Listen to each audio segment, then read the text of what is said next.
இன்றைக்கி என்னென்னா ஆடி அமாவாசை. ஆடி அமாவாசைக்கு நம்ம வீட்டில் அப்பா அம்மா அதாவது தாத்தா பாட்டிகளுக்கு படையல் வச்சு கும்பிட்றது வழக்கம். நம்ம பாப்பா இளம்பாவை இன்னைக்கு தாத்தா பாட்டிகளுக்கு சாம்பிராணி போட்டு சாமி கும்பிட்டாங்க. அதான் நீங்கள் பார்க்குறீங்க.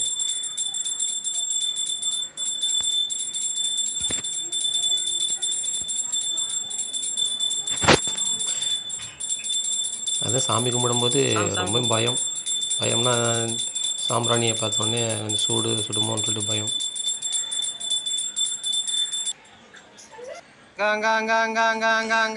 பாப்பா காக்காவுக்கு சாப்பாடு வச்சாங்க. சாப்பாடு வச்சுட்டு காக்காவை நான் தான் கூப்பிட்டேன்.